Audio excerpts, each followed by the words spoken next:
Cuando el cambio climático ya es una realidad y también cuando cada vez hay más conciencia de la necesidad de tomar acciones concretas para combatirlo, cabe la pregunta, ¿qué medidas puedo hacer yo para tomar y hacer la diferencia? Eso es lo que aborda Mariana Matija en su libro 10 pasos para alinear la cabeza y el corazón y salvar el planeta, que nos acompaña justamente hoy en 24 horas.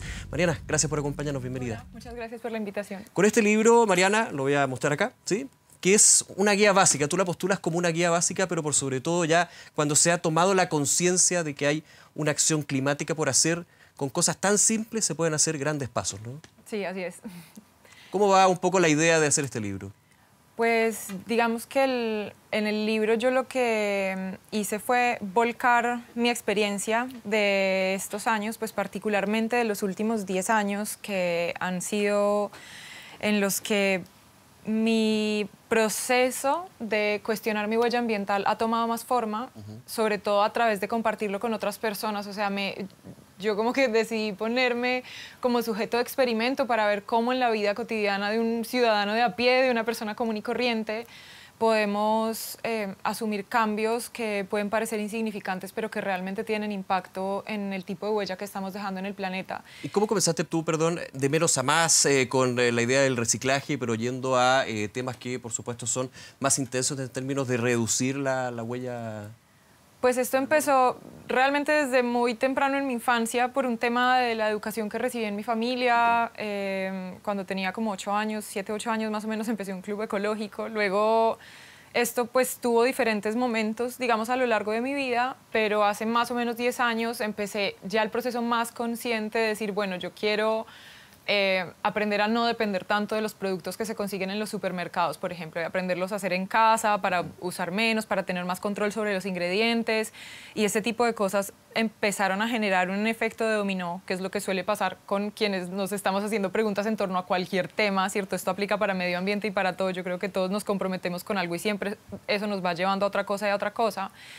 Y de ahí pues he llegado a las preguntas sobre la huella de basura, la cantidad de basura que generamos pues los ciudadanos comunes, a las preguntas que nos podemos hacer en torno al consumo para hacer un consumo más responsable. Una mirada más hacia atrás, ¿no? Cuando, por ejemplo, pensamos solamente en el concepto de reciclaje, de poder reciclar la basura, ir un poquito hacia atrás y decir, ¿por qué genero tanta basura yo? Me imagino que por ahí va, ¿no? Sí, ya. Sí, por ahí va la cosa. Claro, el reciclaje es un proceso que puede ser muy útil, pero en el que, digamos que socialmente hemos puesto mucha fe y mucho peso, cuando es muy importante que nos hagamos preguntas sobre qué pasa antes, ¿cierto? Que no ignoremos el resto del ciclo de vida de un producto y que no pensemos que simplemente porque algo es reciclable, entonces como que borra la huella ambiental que pudo haber generado ese producto, sobre todo frente a productos que son directamente prescindibles y que nos hemos acostumbrado a usar sin cuestionar por qué los usamos. O sea, el ejemplo más fácil es la bolsa desechable de plástico o de papel, el vaso desechable para tomar un café en un lugar en el que tenemos acceso a tazas reutilizables y este tipo de cosas.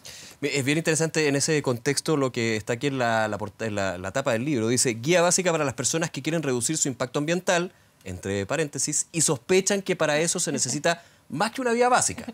Sí, pues mi idea es, claro, dar de mi experiencia lo que yo considero que pueden ser como unos pasos básicos para quienes están interesados en hacerse estas preguntas y quienes están, digamos, ya en el proceso de tratar de armar su propio camino, porque yo también creo que todos tenemos caminos y contextos necesariamente diferentes. No es igual para alguien que vive en un contexto urbano que para alguien que vive en un contexto rural. No hay una fórmula única. Exacto. Digamos. Entonces, si bien ahí están pasos que yo considero que son básicos, ahí está también la invitación como de, bueno, sabemos que esto necesita más que una guía básica. Entonces, digamos que desde la misma etapa yo quería dejar claro que yo lo que estoy planteando ahí no es como estas son las respuestas, sino que este es mi proceso y finalmente ahí hay unas herramientas para que cada quien los adapte a sus propias necesidades y a su propio contexto. Ahora, Mariana, ¿cómo has visto tú que se ha generado conciencia con respecto al avance de esta crisis climática, del cambio climático, por sobre todo de la necesidad de que, más allá de que haya una responsabilidad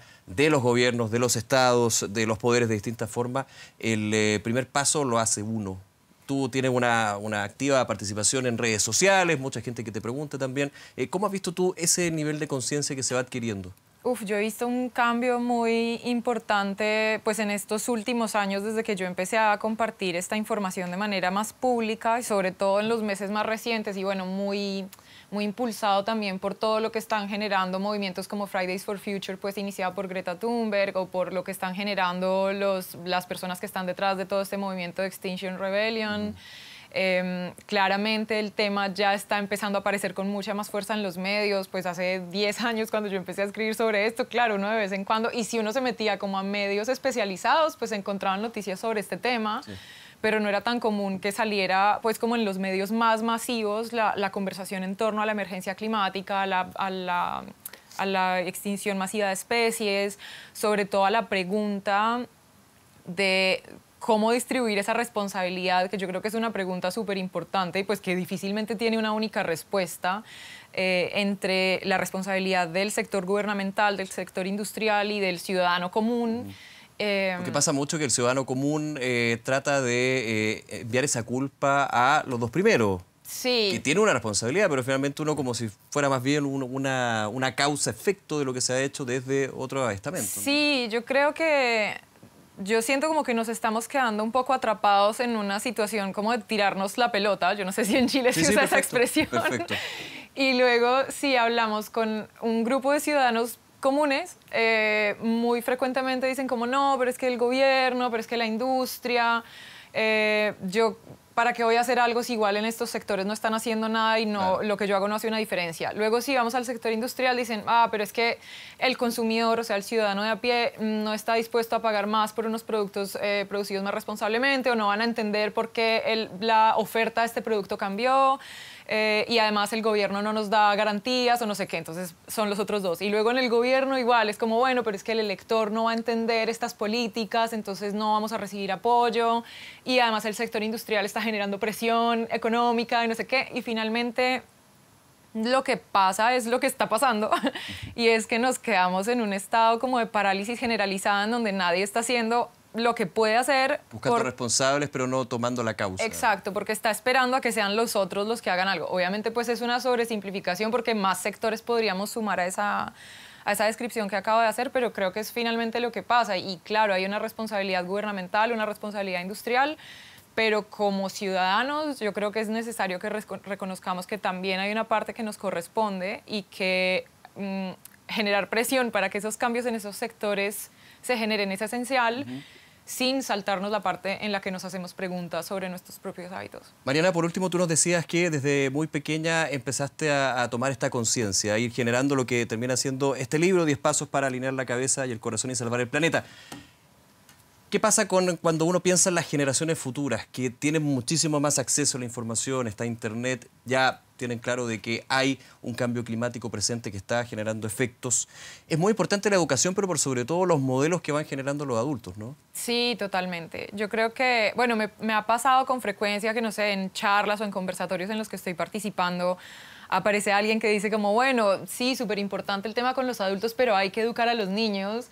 Y claro, o sea, yo creo que hay un tema de educación que debería ser transversal a todas las edades, pero también yo le hago un poco de resistencia a esa narrativa porque si bien obviamente es esencial ese proceso educativo con las nuevas generaciones, también hay que reconocer que esas nuevas generaciones, o sea, los niños más pequeños o los jóvenes que todavía no están en edad de salir a votar o de tomar decisiones de consumo, finalmente digamos que su influencia política y de consumo pues es mínima, sus esferas de influencia suelen ser menores que las de los adultos y si digamos un niño está recibiendo un proceso de educación súper interesante en torno a su huella ambiental y a sostenibilidad, pero llega a una casa en donde su familia no es receptiva, pues eso también se pierde. Entonces claro, yo creo que de nuevo es un asunto de responsabilidad compartida, en donde la educación de los niños y de las personas más jóvenes es esencial, pero también debe estar nutrida con procesos educativos que nos alcancen a todos sin importar la edad, el grupo social, etnia, país, etcétera, etcétera.